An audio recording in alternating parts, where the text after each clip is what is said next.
Chapter 3, Who's Mixed Up? In Judy Blume's Double Fudge. The minute Jimmy and his father moved out of our building, Henry started painting their apartment and fixing up the old kitchen. Lucky for the new people, he did, because Frank Fargo never cleaned out his refrigerator. He kept everything until it turned green with mold and so smelly you nearly fell over when the door opened. The new people have a kid Fudge's age. We met in the lobby the afternoon before school started. "I'm Melissa Beth Miller, and I'm a mixed-up group," she announced. She had kid tattoos plastered up and down her arms. "I'm in mixed-up group, too," Fudge told her. "It's not mixed-up group," Mom said. "It's mixed group." What does that mean, I wonder, and how come this is the first I'm hearing of it? "That's a relief," Melissa's mother said. "We're near here, and when we got Melissa's school assignment, I was very concerned." By then, Tootsie had fallen asleep in her stroller. She was barefooted, and Turtle started licking her toes. I don't know what it is about toes, but all of a sudden he's an addict. It's like he can't help himself. Baby toes, old people's toes, clean toes, disgusting toes. As soon as he sees a set of toes, he's at it, sniffing, nibbling, and licking. I'm hoping he'll forget about toes once it's winter and nobody's walking around in sandals. The second I let go of his leash to fish our mail out of the box, Turtle took off. By the time I looked up, he was across the lobby sniffing Olivia Osterman's big toe. It was the only one sticking out of her open-toed shoes. Mrs. Osterman spends a lot of time in the lobby, sitting on the leather sofa, watching people come and go. She's lived in our building longer than anyone, more than 60 years. She's close to 90 now. When she was younger, she was a Broadway star. Grandma saw her perform. But she still dresses up every day wearing big hats, lots of jewelry. Everyone in the building knows her and stops to talk. She hands out little boxes of raisins to the kids as if every day were Halloween. She carries dog biscuits too, so that all the dogs in the building are her friends. The only problem is she doesn't get why I named my dog Turtle. I've explained a million times that I had a tiny pet turtle when my brother was 3 that he swallowed. So when I got a dog, I named him after my turtle. It makes perfect sense to everyone but Mrs. Osterman. "A turtle's a turtle," she says. "A dog is a dog. Would you name your cat Monkey or your monkey Kangaroo?" I never know how to answer that question. I was so busy thinking about Mrs. Osterman, I didn't notice Mom, who was chasing half a dozen apples that had tumbled out of the grocery bag. Sometimes Mom tells me I'm just like Dad, that I don't notice what's going on right under my nose. By then, Fudge and Melissa were racing around the lobby, laughing and screaming. "Fudge!" Mom called. "You know you're not supposed to run in the lobby." "Melissa, come over here, please," Mrs. Miller called. Mom laughed. "Welcome to our building," she said to Mrs. Miller. "It's not always this chaotic." Right, I thought. Sometimes it's worse.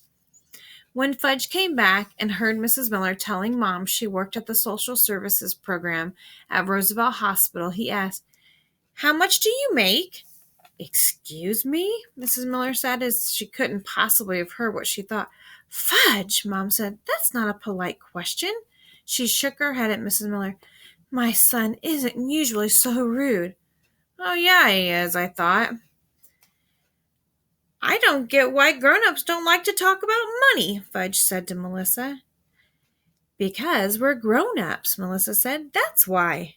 Mom and Mrs. Miller half laughed the way parents do when they're embarrassed but don't want to admit it. Then they exchanged business cards. "I'm a dental hygienist," Mom said. "We could use a good dentist," Mrs. Miller said, reading Mom's card out loud. "Dr. Martha Julie." "The dentist with 2 first names," Fudge sang, hopping around Melissa. "You get to watch videos while she's checking your teeth." "Which ones?" Melissa asked. "Whichever ones you want, but she doesn't like it when you laugh hard, so don't bring anything too funny." "Funny is best." "I know," Fudge agreed. "I'll call to set up an appointment," Mrs. Miller told Mom. "I'm there Tuesday, Fridays, and every other Saturday," Mom said. She picked up our grocery bags. "See you soon." As I pushed Tootsie in her stroller, Mom tried to guide Fudge toward the elevator, but he pulled back. Guess what? He called to Melissa. Pete's best friend lived in your apartment. They don't have any beds. That's because his father thought it was better to sleep on the floor, I said. I don't know why I thought I had to defend Frank Fargo, but I did. I have a bed, Melissa said. Want to see it? She asked. Can I, Mom? Fudge said. Some other time, Mom said. We have a lot to get ready for school. Melissa walked up to the elevator. See you in mixed up group, she told Fudge. Mixed up group for mixed up kids, Fudge sang, giving her a high five. All through dinner, I wondered if Fudge was really going into a class for mixed up kids. Later, while Mom was getting Tootsie ready for bed, I decided to find out. So what's with this mixed up group thing? It's called mixed group, Mom told me. Look, Mom, if he's repeating kindergarten, you can tell me. I won't let the cat out of the bag. Meow, Tootsie said as Mom changed her diaper. He's not repeating kindergarten, Mom said. You know he's very smart. But he says his class is for mixed up kids. I can't imagine where he got that idea, Mom said, looking at me. Peter, you didn't suggest. No way, Mom. Because this is an accelerated program. All of the children are ready to read and write. They're just not old enough for official first grade. You know how smart Fudge is. You know he's very mature for his age. I laughed. So did Tootsie, even though she didn't have a clue what we were talking about. He is, Peter. Sure, Mom, if you say so. His self-esteem is at stake here. You should be proud to be in mixed group. I don't think you have to worry about his self-esteem. He thinks he's the greatest. Not if he's got the idea he's going into a class for mixed-up children. What happens if he gets another rat face? I asked. Ratface was his kindergarten teacher last year when we lived in Princeton. When she refused to call him Fudge, he kicked her. In less than an hour, he had to be transferred to another class. I've met the teaching team, and they seem very nice. Fudge will be in William's section. This is his 3rd year with mixed group, so he has some experience.